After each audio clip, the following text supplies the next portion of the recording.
Hey, Jason. Hey, how you going? Good to see you.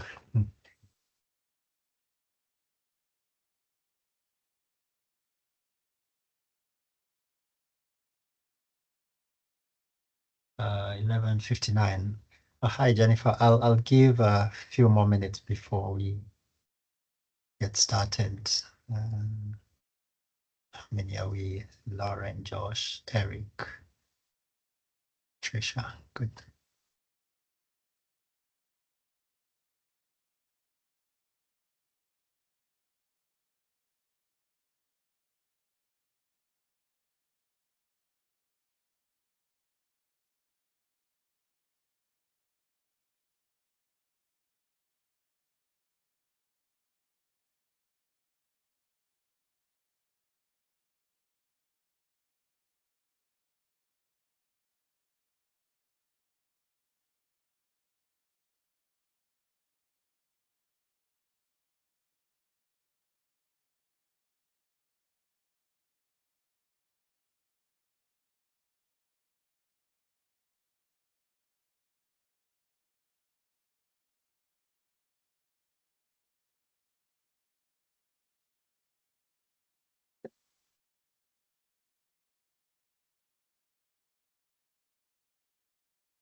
Okay, I think we have a few people in the room, and we're now should probably just make a start, and anyone else who joins will catch up with us.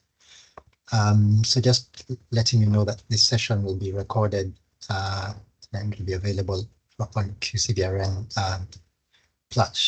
social platforms. So today, I hope you can all hear me well.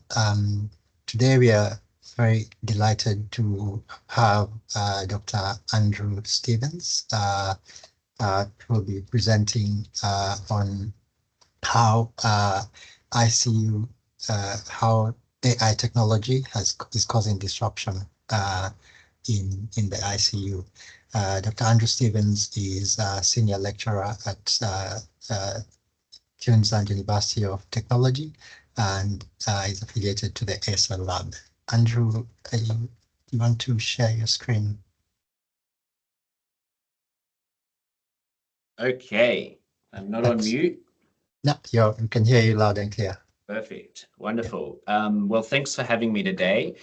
I only realized after I made this presentation that I should have probably called it Challenges of Developing AI in the ICU. So we'll get to that. For starters, I'm going to talk a little bit about my team. So we're the ACE Lab.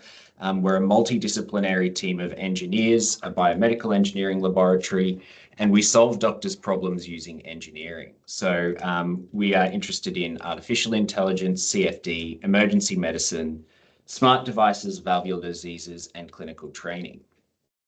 So an overview of AI. What is AI? Broadly, it's any behavior programmed into machines that exhibits decision making. But technically, it's about systems that can update their behavior based on new inputs and previous outputs, which we call training. Some notable examples include Siri/phone assistants, self-driving vehicles, creative tools like AI art and ChatGPT. But even going further back, we can talk about things like strategic game systems like Pac-Man or image recognition software. So realistically, we've been using AI for decades under various pseudonyms, but obviously, most recently, it's become much more prominent and much more of a hot topic in terms of both research and consumer usage. I just want to talk briefly about the current state of the art. So ChatGPT was only released in 2022. So that's really not that long ago. And it's already revolutionized the workplace and caused global changes in education delivery. So, I mean, you think about it, all of the universities have basically rewritten the way that they're doing assessment because of ChatGPT. So it's had a massive impact. And we can see this is a really nice example of how quickly it's growing. So we can see that I gave a similar talk to this one back in 2023 at the EuroELSO conference, and this was the state of the art in image generation, DALL-E 2, and I gave it the prompt, a Renaissance painting of ECMO in the ICU. And I thought this was pretty good at the time. It did a pretty good job, but you can see here in the middle, there's this kind of chicken man, which is obviously not ideal. All of the faces are a bit muddled up, and it's really struggled with the hands. I generated this image just the other day with Sora, which has supplanted DALL-E 2, and you can see it's actually really fantastic. So this is just 2 years of model development. So it's the rate at which it's growing is just insane. Looking at medicine, AI has been used in medicine actually for more than a decade now, most commonly in image analysis and drug discovery. There are also been things developed like virtual assistants. One example is a chatbot that nurses can kind of give a brief diary to, and the chatbot is able to pick up whether the nurses have any signs of depression or mental distress, and then it can potentially refer those nurses for some counseling. So that's the kind of virtual assistants that may be used at the moment in medicine. Genetic analysis has huge amounts of AI potential, and of course, prognostication and decision making. And here's all FDA approved AIs. The thing about each of these is that the data for each one is very different. So we're talking about imaging data versus EMR versus monitor data and natural language, and the models that you can use for this kind of data and how you train them is all very different. So I'll give you a bit of a background on the research that I've done on ECMO in the ICU, and that can give you a bit of contextualization of where I'm coming from with this talk. So ECMO is an artificial heart and lung therapy that's used to treat really critically ill patients with severe heart and/or lung failure. Basically, it's an artificial heart-lung machine that draws blood outside of the body, oxygenates it externally, and pumps it back to the body, performing the function of the heart and lungs. So with that in mind, the aim of our overall program of research was to use cutting-edge machine learning techniques to determine ECMO patient survival using a large international cohort. To that end, we developed ECMO-PAL, or ECMO Predictive Algorithm. And in the research that we've done, we've developed 2 models, ECMO-PAL for VA ECMO and ECMO-PAL for VV ECMO. And these are just different configurations of ECMO that are used on different kinds of patients. So the models we developed use only pre-hospital ECMO variables and are used for predicting in-hospital mortality. They've been trained on ELSO data, which is a large international registry, and they use a deep neural network architecture, which we'll talk about in a minute. Our study has used big data, so tens of thousands of patients, and has been validated on thousands of patients. Across the 2 studies we've done, more than 600 hospitals across the world have been involved, or at least their data has been, and we've been searching over 100 initial inputs into our models. In the latest development of what we're doing, we're actually moving to integrate this with the Extracorporeal Life Support Organization into their reporting sort of technologies. So what they essentially want to do is update their risk adjustment models based on predicting which patients should survive and which patients don't survive, and then looking at the center performance, which allows inter-center benchmarking and following center performance over time. So the models were rebuilt with this specific focus, with more patients than ever, patients from 2017 to 2024. We used, for VA ECMO, we had 21,000 plus patients for training and over 9,100 patients for validation. And for VV, we had 17,000 plus patients and over 4,000 patients for validation. So what actually goes into building a model? I think by far and away, the part that requires the most thinking is the data cleaning. So when you get this data, it's usually semi-structured. You might get hundreds of thousands of ICD-10 codes. looking at comorbidities and diagnoses. You might get some information about what kind of surgeries the patients had, infections, pre-ECMO support, and you have to spend a lot of time taking these various codes and sort of clustering them together to be something useful. So that might be taking 50 different ICD-10 codes and turning them into an operationalized variable called cancer.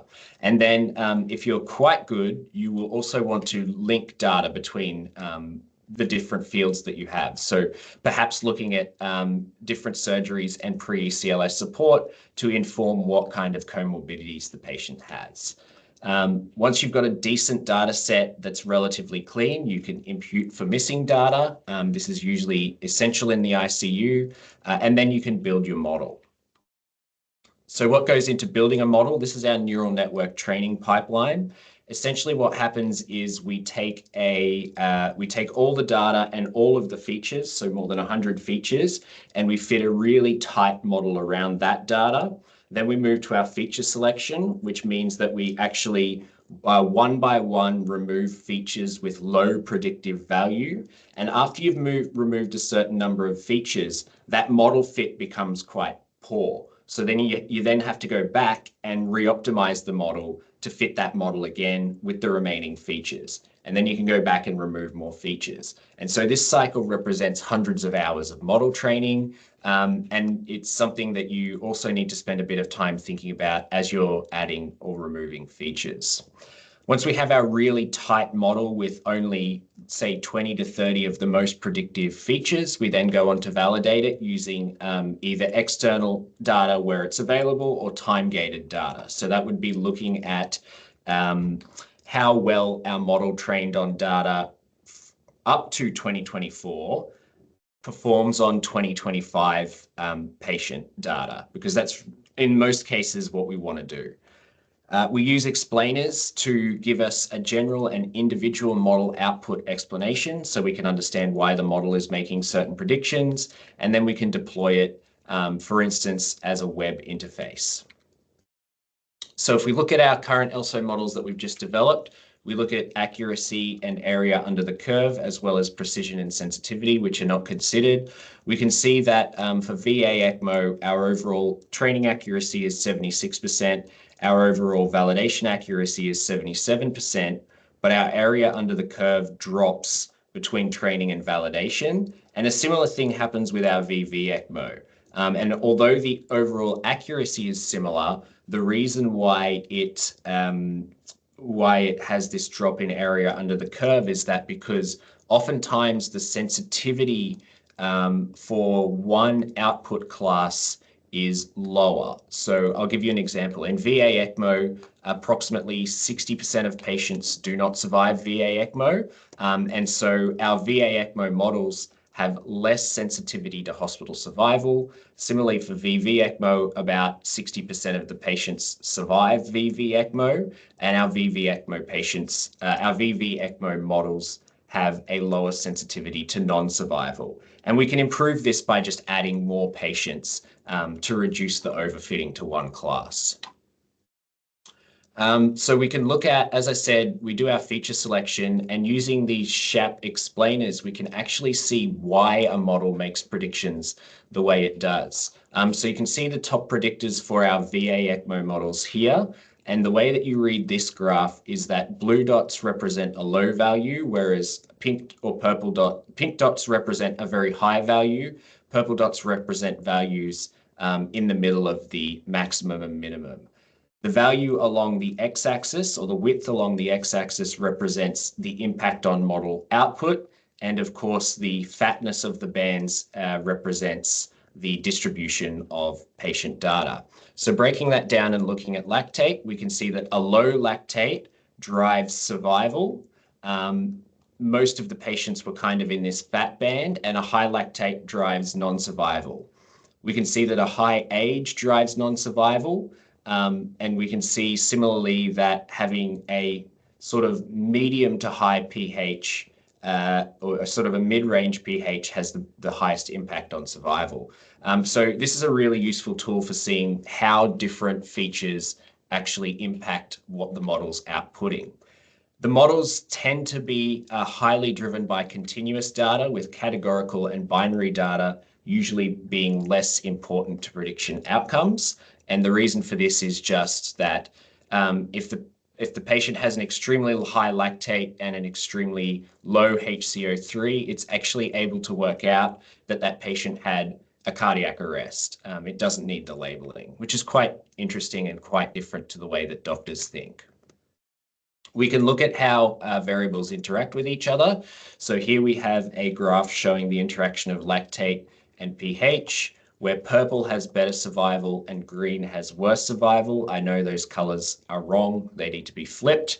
But you can see here that if you've got a relatively low lactate and a relatively high pH, there's a high survival band in this contour, which typically means that even though the lactate may have been high before, there's been chemical rebalancing in the body and the body's managing it quite well. So that's another interesting tool we have to figure out what's going on with our models. So the next steps for this study are actually to roll these out into Domo, which is the ELSO reporting platform using Python and R scripts. And this means that it will actually be accessible by 593 hospitals, which is a really good impact and a really good outcome to have from these studies. And essentially what they'll get is a standardized mortality ratio calculation, which allows benchmarking of centers in the region or benchmarking of your own center over time. So you can see this nice graph here. It shows your center, it shows all of the other centers completely de-identified. And the idea is that you want to be as far below this one line as you can be, because that means that you had fewer deaths than what were predicted at your hospital. So that's kind of the context of the research that we've done. Now looking at challenges of AI in the ICU and building AIs for the ICU.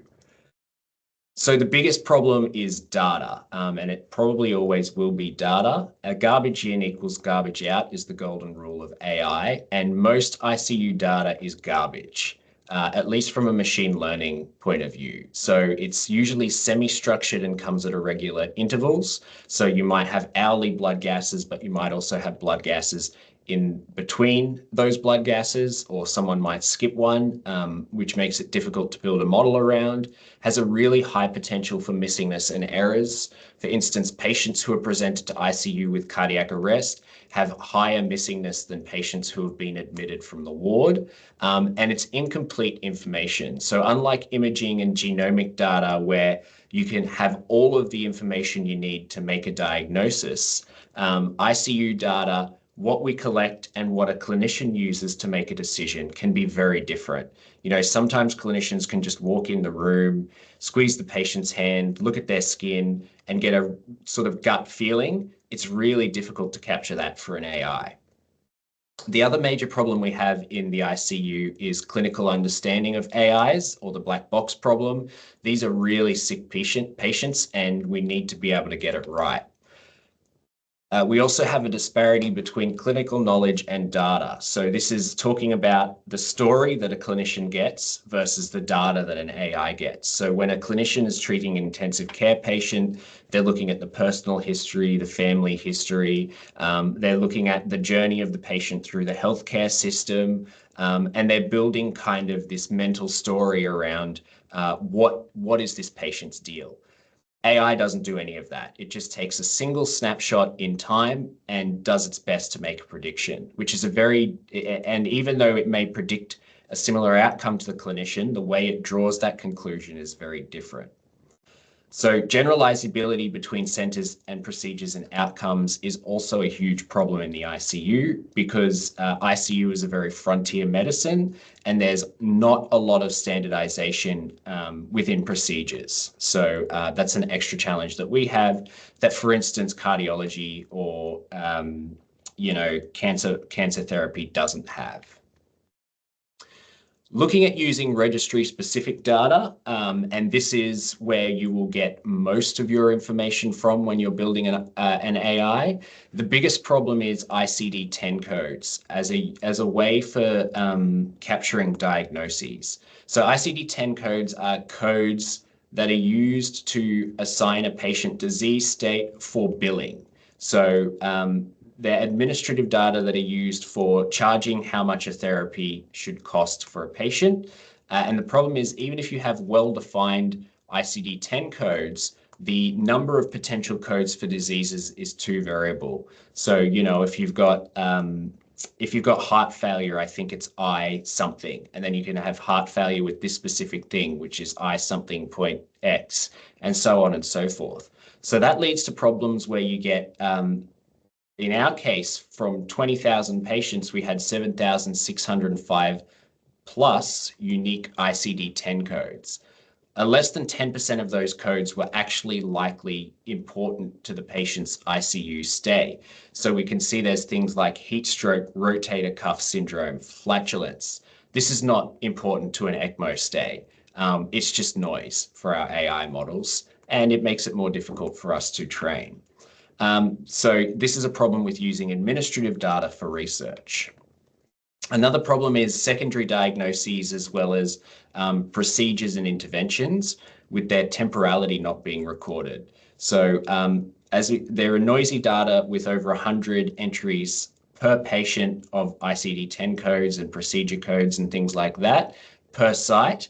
And we have no idea whether some of these codes were recorded before the patient came in or during the patient's stay. And that can make it really difficult to find out which data is important to the thing that we're trying to predict for.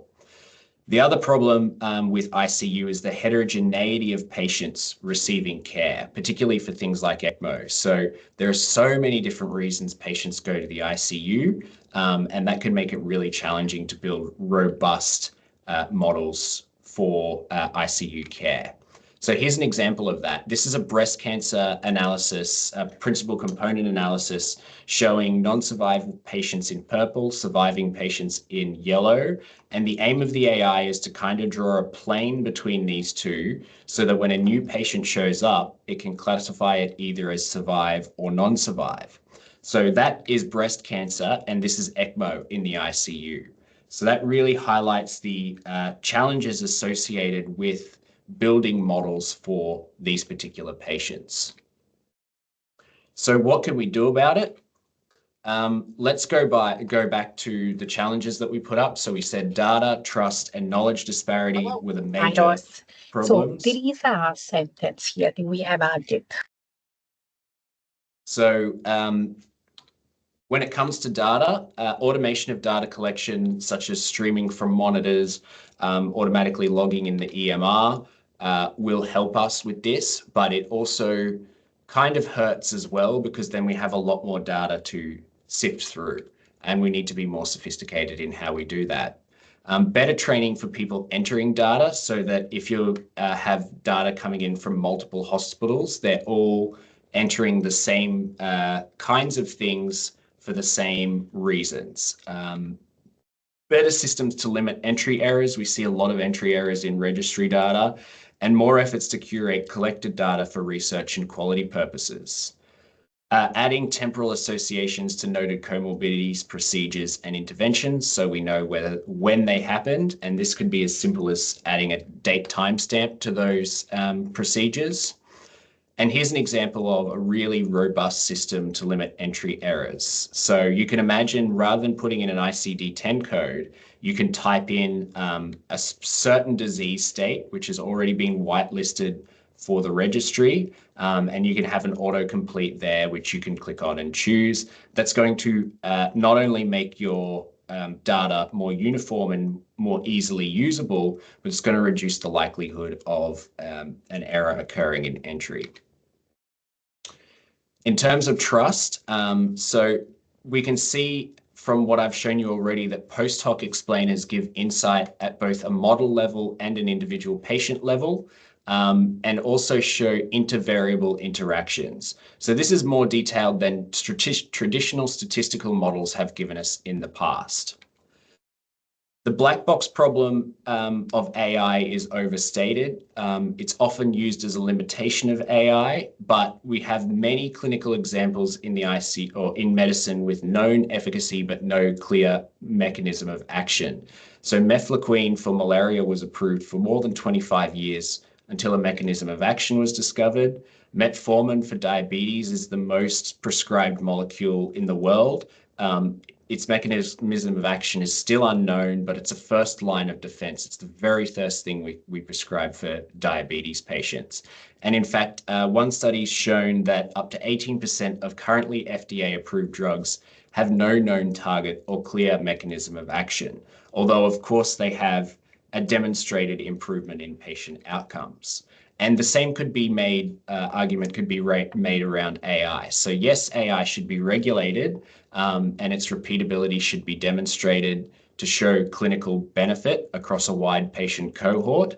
But we don't necessarily need to know exactly in great detail how every single part of it works.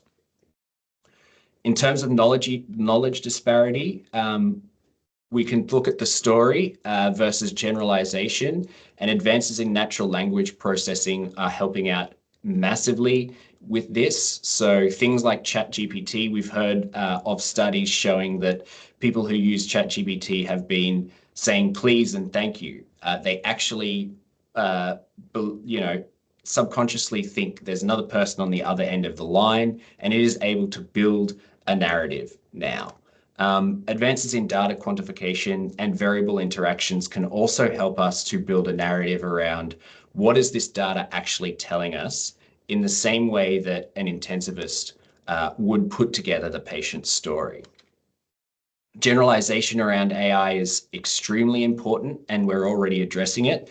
Models must be trained on large international data sets. If you're asked to review an AI paper and it's from a single center, or it only has 1,000 patients in it, it's probably not a good model, and it's probably not going to generalize to anywhere else in the world except for that particular hospital. So in summary, AI is not new in medicine, but its utility and prominence is rapidly increasing. We've been developing AI for ECMO outcomes prediction, but there's obviously a lot of room in ICU medicine for this to help. There are many challenges to developing AI in the ICU, some of which we've addressed today, but with a united effort, we can future-proof our valuable data and best leverage it for advancing the field using AI. So this is my team that we've been working with on the current models, and that's it from me. Excellent. Thanks very much, Andrew. That's very, very nice, neatly done.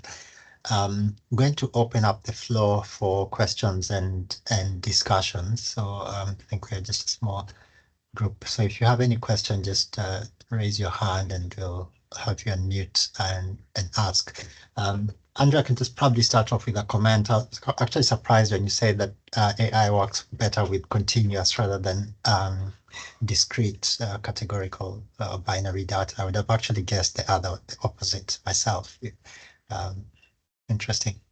Yeah, so this is one of the things when we developed our VA models, we found a lot of clinicians were surprised by this, because for instance, when a clinician is treating an ECMO patient, they say, well, this guy has myocarditis, so he's not that sick, so he's most likely to survive. And the patient comes to the clinician with that diagnosis. The AI doesn't need to be told he has myocarditis. The AI can look at the blood gases and go, this guy's got myocarditis. And so adding that extra variable in is unnecessary. So that's what I'm talking about when I say there's an issue between how the AI thinks and the traditional intensivist's way of thinking. Excellent. Eric, you have your hand up, just unmute and go. Oh, thanks, Obonyo. Hi, Andrew. It's Eric from ICU Lab. Thanks for giving such a great talk with such an in-depth detail.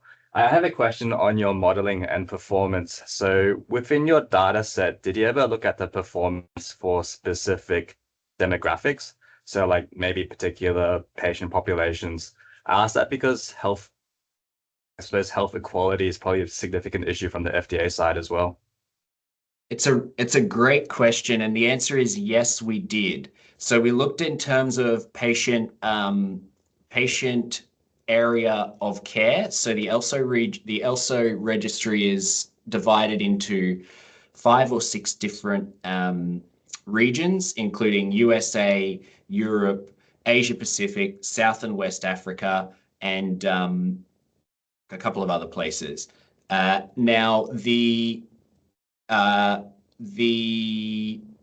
modeling that we found in VV showed that there was no significant difference between regions of where the patient was cared for. Keep in mind, this is not very granular at all. This is just kind of at a very large, high level. However, we did find that patients receiving VV ECMO had better outcomes in Europe and America as compared to South and West Asia and Africa. So definitely there is some disparity there between, at least at a regional level.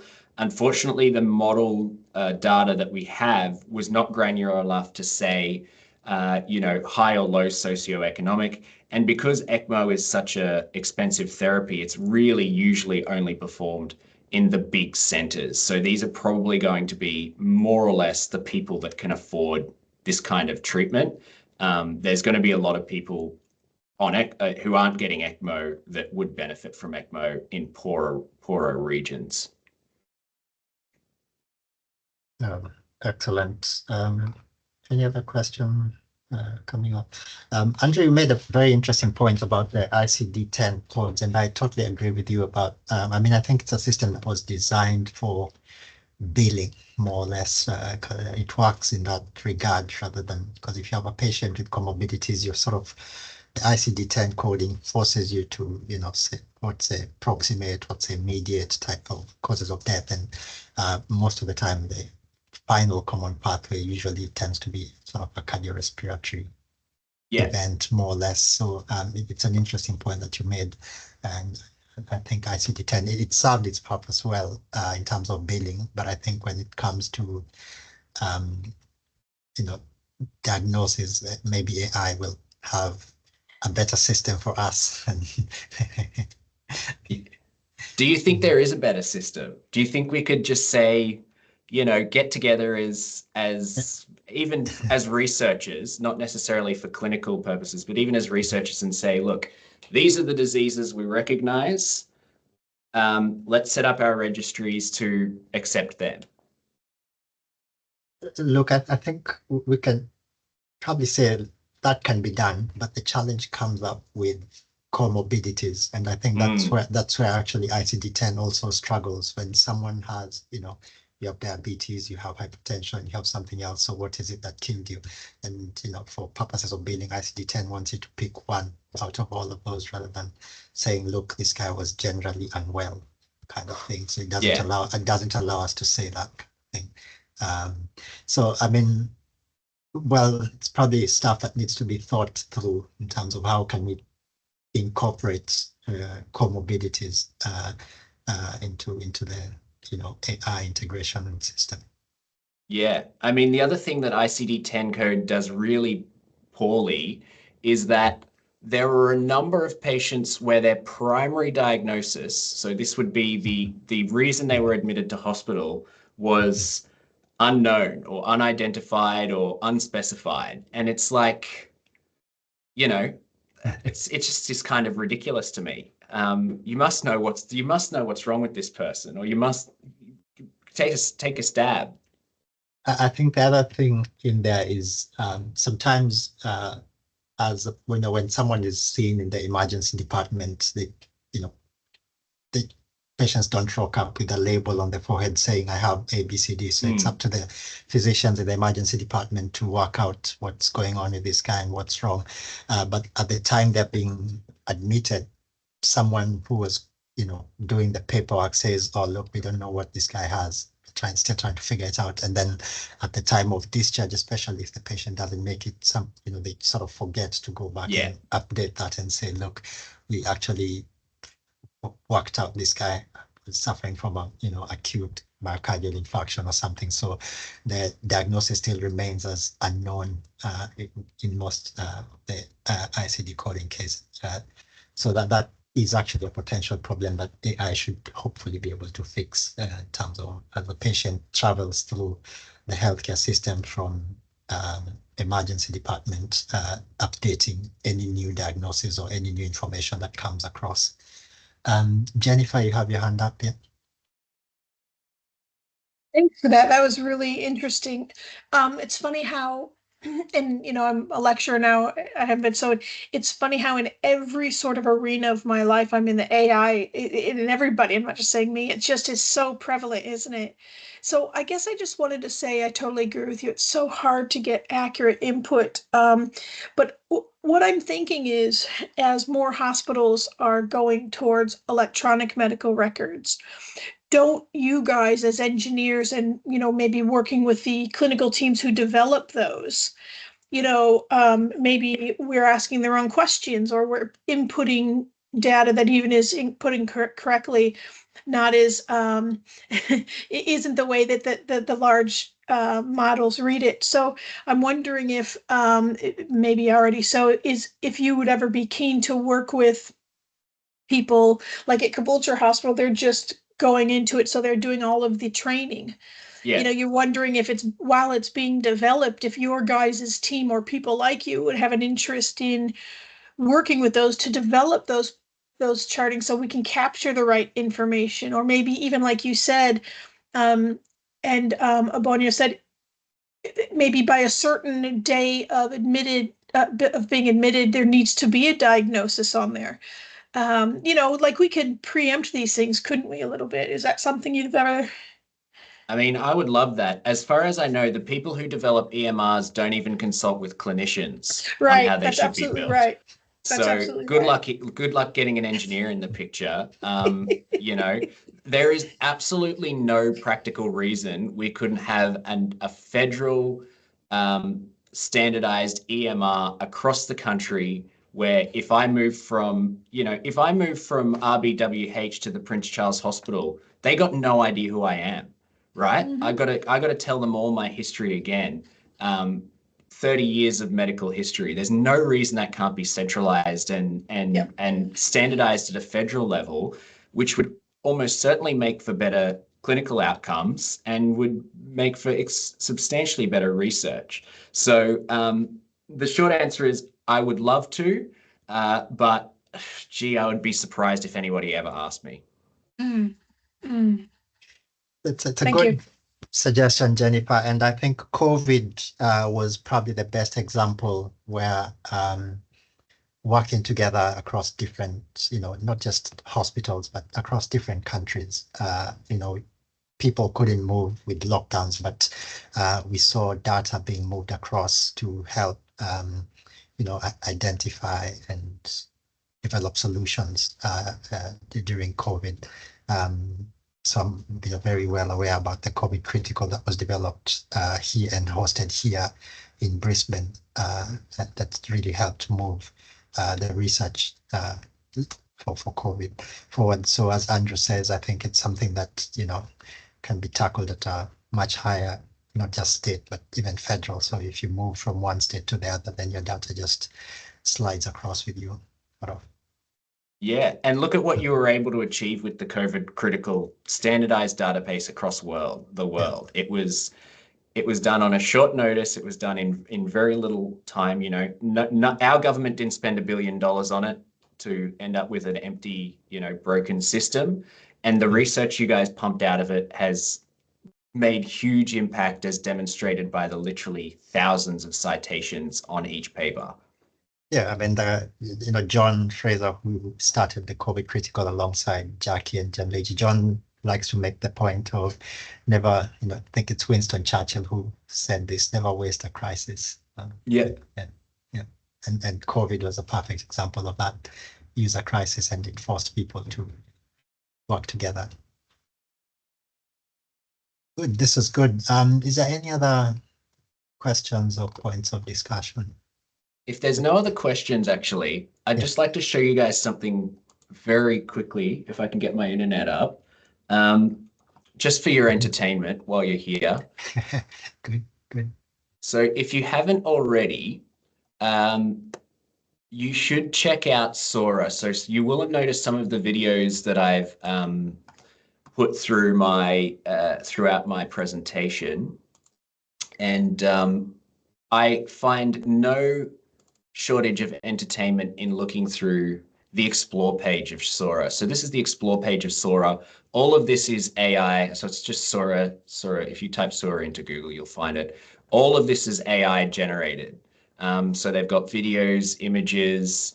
I've been using it myself for about a month since it was launched, about 2 months since it was launched, and it really is amazing. And you can just kind of scroll through it for ages and doom scroll. So if you're bored, have a look at it, and you can see where the current state of the art is. It's crazy. And the kind of cool thing about it at the moment too is that it doesn't have any sort of issues about recreating real humans, which to a degree I like, but there's other issues about that. So that's just a bit of fun I thought I'd share. Great. Thanks very much, Andrew. I don't know if there's any announcement, Jason, Jocelyn, that we need to make. Someone's asking for the link. That's Fatima. Did you say just Sora chat GPT? Yeah, hang on, I can put it in the chat. If you just put it in the link. I think probably the announcement we can just make is this is thanks first of all everyone for making time to join. And this year is the 10th year anniversary of QCVRN. So QCVRN was launched in 2015, and you're now planning to celebrate the 10 years this year. So Jocelyn will be putting out some communications in the course of the year. So look out for those and come along to celebrate 10 years of cardiac research in Queensland. Excellent.